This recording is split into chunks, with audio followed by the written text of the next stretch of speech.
आप देख रहे हैं न्यूज नाउ 24/7 ताज़ा खबरों के लिए हमारे साथ बने रहें। जनपद भदोही में 49वें अंतर्राष्ट्रीय कालीन मेले के भव्य शुभारंभ, जिसका आयोजन आज 11 अक्टूबर 2025 से हुआ है। प्रदेश के मुख्यमंत्री योगी आदित्यनाथ ने मेले का उद्घाटन किया और देश विदेश से आए सैकड़ों व्यापारियों, खरीदारों व कारीगरों का स्वागत किया। ये मेला भारतीय कालीन उद्योग के लिए बेहद खास है, जहां 67 से ज़्यादा देशों के 400 से ज़्यादा बायर्स हिस्सा ले रहे हैं। ये मेला भदोही की पारंपरिक कालीन कला को नई पहचान देने का मंच है, जहां कारीगरों का हुनर और कला निखरकर सामने आएगी। सीएम ने मेले में लगे स्टॉल्स का निरीक्षण किया, कारोबारियों से बातचीत की और राज्य सरकार की ओर से निर्यात व उद्योगों को बढ़ावा देने का आश्वासन दिया। ये मेला 11 से 14 अक्टूबर तक चलेगा, जिसमें व्यापार, नवाचार और सांस्कृतिक प्रस्तुतियां देखने को मिलेंगी। तो ज़रूर आइए, इस खास मेले का हिस्सा बनिए और विश्व प्रसिद्ध भदोही के कालीनों की खूबसूरती का आनंद लीजिए। सीपीसी के तत्वाधान में इंडिया कारपेट एक्सपो के 49वें संस्करण और भदोही कारपेट एक्सपो के चतुर्थ संस्करण के कार्यक्रम में आज के समारोह में उपस्थित इस क्षेत्र के लोकप्रिय सांसद डॉक्टर विनोद बिंद जी, मान्य विधायकगण श्री दीनानाथ भास्कर जी, विपुल दुबे जी, जिला पंचायत के अध्यक्ष अनिरुद्ध त्रिपाठी जी,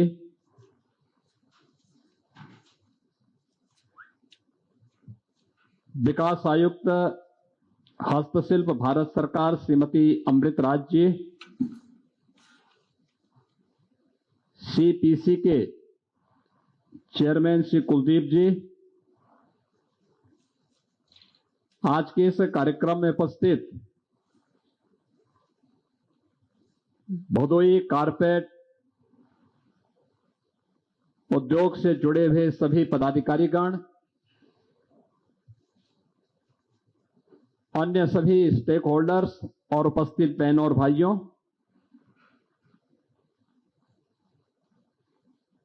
मेरे लिए यह अत्यंत महत्वपूर्ण क्षण है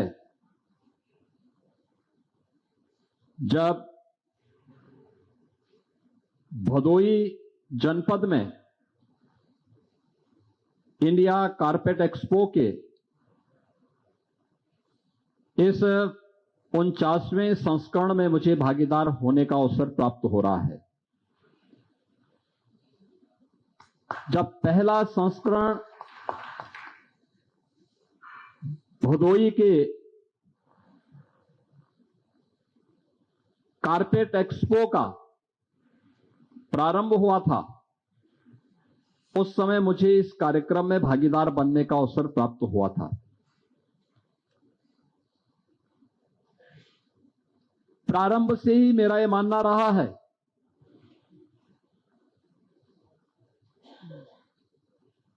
कि हमारे परंपरागत हस्तशिल्पी और कारीगर हमारी बड़ी ताकत है। इनका बहुत बड़ा योगदान रहा है भारत को वैश्विक अर्थव्यवस्था के रूप में स्थापित करने का। जब हम भारत की बात करते हैं तो भारत के बारे में कुछ चीजें हम सबको सुनने को मिलता है, और जो बातें भारत के बारे में हम सुनते हैं वह ये कि भारत सोने की चिड़िया थी, या भारत के बारे में आज से 2000 वर्ष पहले कि भारत का वह स्वर्ण युग था, और स्वर्ण युग ही नहीं था, ग्लोबल इकोनॉमी में भारत की भागीदारी उस समय अकेले भारत 40% का योगदान करता था। लगातार इन क्षेत्रों में भारत की प्रगति दुनिया को न केवल आकर्षित करती थी बल्कि दुनिया के लिए एक प्रेरणा भी थी।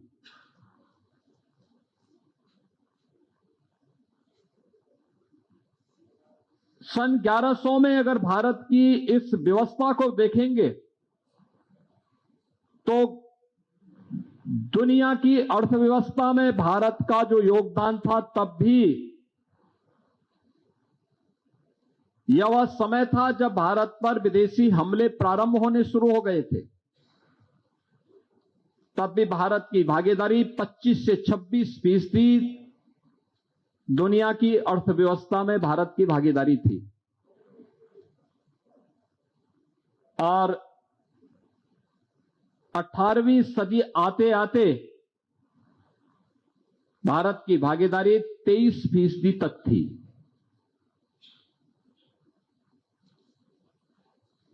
जब ये देश 1947 में आजाद होता है तो भारत की भागीदारी ग्लोबल इकोनॉमी में मात्र 1.5 से 2% तक रह गई थी।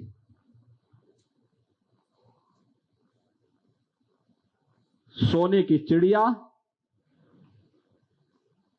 भिखारी बनकर के रह गया था।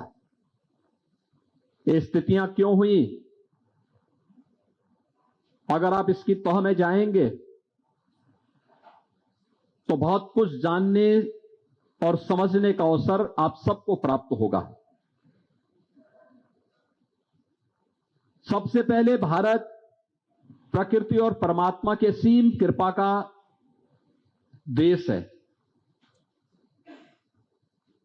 यह सच है कि दुनिया के अंदर तमाम देशों के पास भौगोलिक क्षेत्रफल है और भारत की संख्या अगर उसमें देखेंगे तो भारत अपने भौगोलिक क्षेत्रफल की दृष्टि से दुनिया के अंदर 7वें स्थान पर आता है।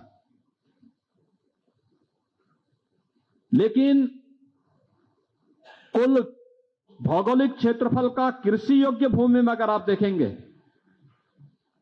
तो उसमें भारत दुनिया के अंदर नंबर 1 पर आता है। दुनिया के अंदर सबसे अधिक भौगोलिक क्षेत्रफल में रूसी संघ है, इसके बाद चीन है, इसके बाद अमेरिका है, कनाडा है, ब्राजील है, ऑस्ट्रेलिया है, उसके बाद भारत है। लेकिन अगर आप देखेंगे कृषि योग्य भूमि में तो सर्वाधिक कृषि योग्य भूमि किसी एक देश के पास है तो अब भारत के पास है, दुनिया में सबसे अधिक। और कृषि योग्य भूमि में भी सिंचाई की सुविधा पूरे भारत के अंदर अगर आप देखेंगे तो 60% से अधिक भूभाग ऐसा है जो हमारे पास सिंचाई की सुविधा उपलब्ध करवाता है। और इसको अगर आप उत्तर प्रदेश के परिप्रेक्ष्य में देखेंगे तो उत्तर प्रदेश 86% हमारी भूमि ऐसी है जिसके लिए सिंचाई की बेहतरीन सुविधा हमारे पास मौजूद है। यानी ये केवल खेती किसानी के लिए ही नहीं है, ये खेती और किसानी के साथ साथ यहां के प्रति व्यक्ति आमदनी को आगे बढ़ाने, रोजगार की संभावनाओं को आगे बढ़ाने में भी ये बड़ी भूमिका का निर्वहन करता है। खासतौर पर ये केवल अच्छी कृषि योग्य भूमि का प्रदेश या देश नहीं रहा है, बल्कि यहां के हमारे पूर्वजों ने प्राचीन काल से ही हजारों वर्षों की एक विरासत हमारे साथ यह भी जुड़ी रही है कि खेती किसानी के साथ साथ उन्होंने स्थानीय स्तर पर कुछ न कुछ ऐसे लघु, सूक्ष्म और मध्यम उद्यम स्थापित किए थे जो उनकी अतिरिक्त आमदनी का माध्यम बने और हर व्यक्ति खेती किसानी पर ही निर्भर न रह करके जब कुछ न कुछ साइड बिजनेस भी करता है तो वह अतिरिक्त आमदनी उसकी समृद्धि का कारण बनता है। और भारत के अंदर यही होता था।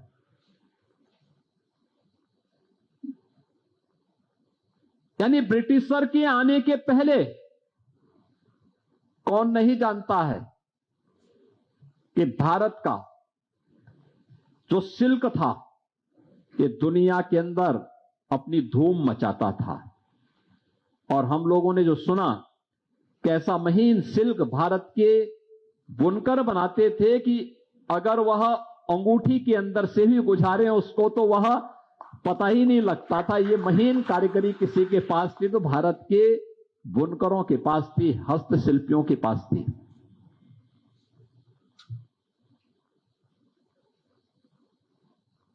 जब 2017 में मुझे उत्तर प्रदेश का दायित्व सौंपा गया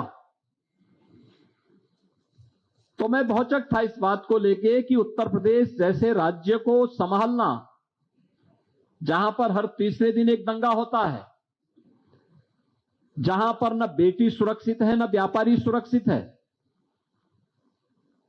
और बीमारू राज्य अलग से है, ये संभलेगा कैसे। लेकिन भारत के अतीत को देख करके हमें एक प्रेरणा प्राप्त होती थी कि नहीं, हम कर सकते हैं, हम इसको ठीक करेंगे। और आपने देखा होगा सुरक्षा का बेहतर माहौल मिला प्रदेश के अंदर। हम लोगों ने ईज ऑफ डूइंग बिजनेस की रैंकिंग को अपना सुधारा। उत्तर प्रदेश के अंदर हम लोगों ने प्रदेश के अंदर न केवल खेती किसानी को बल्कि सर्वाधिक रोजगार का सृजन करने वाले वस्त्र उद्योग को भी और एमएसएमई सेक्टर को भी जब पुनर्जीवित करना प्रारंभ किया। और हमारी असली ताकत क्या है, मैं भौचक था कि पहले से उस प्रकार के क्लस्टर हमारे पास मौजूद थे।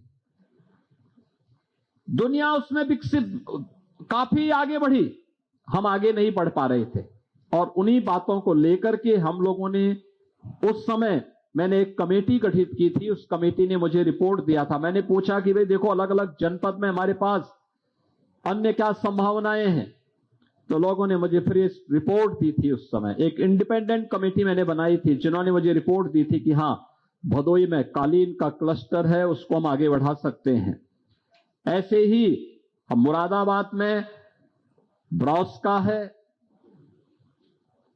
आप आगरा और कानपुर में आएंगे लेदर का है, मेरठ में है आपको स्पोर्ट्स आइटम वहां पे मिल सकती हैं। आप मुबारकपुर में जाएंगे तो वहां पर भी आपको अलग तरीके से कार्य मिलेगा, देखने को मिलेगा। और ढेर सारे लोग स्वतः रोजगार को सृजित करके स्वावलंबन के पथ पर अग्रसर हैं, केवल गवर्नमेंट को थोड़ा सपोर्ट उनको करना है। तब हम लोगों ने प्रदेश में एक जनपद एक उत्पाद की अपनी योजना लागू की थी, जो आज वन डिस्ट्रिक्ट वन प्रोडक्ट के माध्यम से प्रदेश भर के उन सभी इकाइयों को पुनर्जीवित करने में मदद कर रहा है जिनकी संख्या आज के दिन पर हमारे पास 96 लाख है। 96 लाख एमएसएमई यूनिट आज के दिन पर उत्तर प्रदेश की ताकत बनी हुई है। और ये 96 लाख एमएसएमई यूनिट में हमारे पास 2 करोड़ से अधिक लोग सीधे सीधे रोजगार प्राप्त कर रहे हैं। 2 करोड़ का मतलब सीधे सीधे 2 करोड़ परिवार, एक परिवार में अगर 5 सदस्य भी हैं तो 10 करोड़ लोग सीधे सीधे इसके माध्यम से आर्थिक स्वावलंबन के पथ पर अग्रसर हुए हैं। ये एक बड़ी ताकत है भारत की। और उस ताकत को आगे बढ़ाने के लिए उत्तर प्रदेश आज जब प्रयास प्रारंभ किया है, मुझे याद है 14 के पहले और 17 के पहले की भी स्थिति इस भदोई और आसपास के क्षेत्र में किस प्रकार से एक प्रकार की वीरानी सी छा रही थी। और केवल ये यहां की कहानी नहीं है, आप फिरोजाबाद के ग्लास उद्योग को जाइए देखिए, आप मुरादाबाद के ब्रॉस के उद्योग को आप देखेंगे, अलीगढ़ के हार्डवेयर के उद्योग को अगर आप देखेंगे, आप मेरठ के स्पोर्ट्स के उद्योग को देखेंगे, गोरखपुर का टेराकोटा, ये सभी लगभग मृत प्राय सा हो रहा था। वहां पे वीरानी छा रही थी, लोगों में हताशा थी, निराशा थी।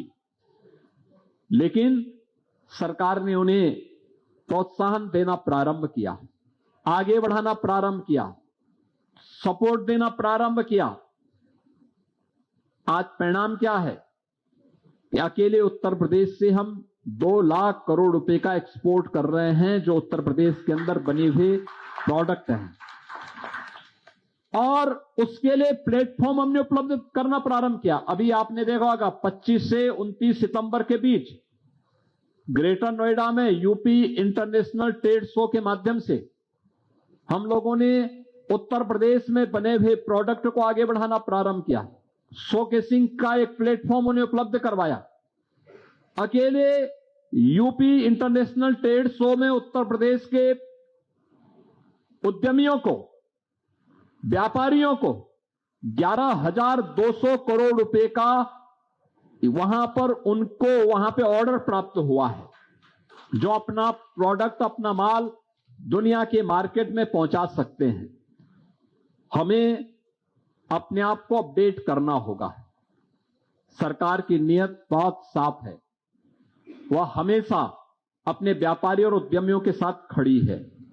हमने उत्तर प्रदेश के अंदर जीएसटी का रिटर्न भरने वाले हर व्यापारी को 10 लाख रुपए की सुरक्षा बीमा का कवर दिया है। उत्तर प्रदेश के अंदर हर एमएसएमई यूनिट को उत्तर प्रदेश सरकार ने 5 लाख रुपए की सामाजिक सुरक्षा की गारंटी भी उपलब्ध करवाई है।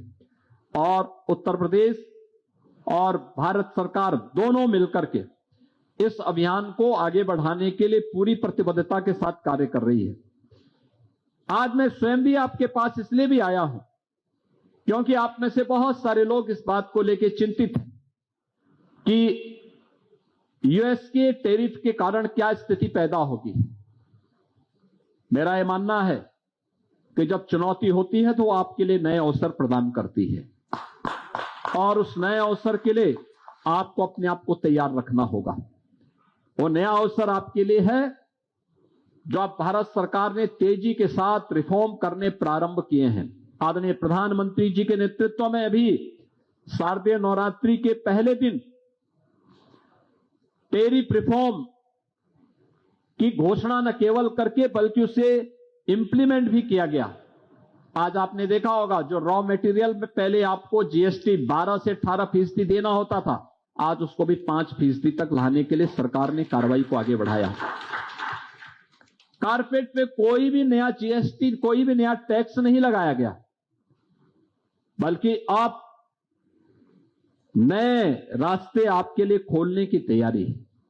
यूएई के साथ, यूके के साथ जो नया फ्री ट्रेड एग्रीमेंट हुए हैं, ये सभी आपको आगे बढ़ने के लिए अवसर प्रदान कर रहे हैं। और उत्तर प्रदेश के अंदर अपने उद्योग को पुनर्जीवित करने के लिए, चाहे वह भदोही का कारपेट का हो, चाहे वह फिरोजाबाद का ग्लास का उद्योग हो, चाहे वह मुरादाबाद का ब्रॉस का हो, या फिर अलग अलग जनपद में जो ये तमाम प्रकार के हमारे उद्योग पहले से हैं, जिसमें लाखों लोग नौकरी और रोजगार प्राप्त कर रहे हैं, वे इस चुनौती का सामना कर सकें, इसके लिए हमने प्रदेश में भी एक हाई लेवल कमेटी गठित की है, जो अपनी रिपोर्ट दे और रिपोर्ट देकर के सरकार के स्तर पर किस प्रकार का सपोर्ट अपने उद्यमी और व्यापारियों को हम कर सकते हैं, जिससे इसको और आगे बढ़ाने में हम सहयोग कर सकें। इसी बात के लिए आपको आश्वस्त करने के लिए मैं स्वयं आपके इस चतुर्थ संस्करण में आज आपके बीच में उपस्थित हुआ हूं। मुझे विश्वास है कि यहां पर सीपीसी से जुड़े हुए हमारे अधिकारीगण, कुलदीप जी भी यहां पर आए हैं, और श्रीमती अमृत राज जी भी जो इसके विकास आयुक्त हैं भारत सरकार की, वे स्वयं भी यहां पर आए हैं। और इस एक्सपो मार्ट में जब 2022 में कार्य प्रारंभ हुआ था, तब से हम लोग लगातार इस अभियान के साथ बने हुए हैं। मेरा विश्वास है कि आने वाला समय आपका होगा, अच्छा होगा, और इसको लेकर के ये डबल इंजन की सरकार निरंतर कार्य कर रही है। आज के इस अवसर पर आप भदोही को छोटा मत समझिए, ये बहुत बड़ा है और इसमें बहुत सारी संभावनाएं हैं। उन संभावनाओं को हमें आगे बढ़ाने में सरकार आपको भरपूर मदद करेगी। इस विश्वास के साथ मैं इंडिया कारपेट एक्सपो के 49वें संस्करण के लिए और भदोई के इस चतुर्थ संस्करण के लिए हृदय से बधाई देता हूं, अपनी शुभकामनाएं देता हूं और विश्वास करता हूं कि दीपावली के अवसर पर तो हम लोग हर जनपद में 75 जनपदों में हम लोगों ने जो स्वदेशी मेला के स्टॉल लगाए हैं उसमें आपकी कारपेट को भी वहां एक स्थान दिया गया और सभी 75 जनपदों में भदोई के कालीन कारपेट पहुंची हुई है। मैं आप सबको इस बात के लिए आश्वस्त करता हूं, सरकार आपके साथ में है और हर प्रकार से आपको सपोर्ट करेगी। धन्यवाद। जय हिंद। आपको यह वीडियो पसंद आया हो तो इसे लाइक करें, हमारे चैनल को सब्सक्राइब करें।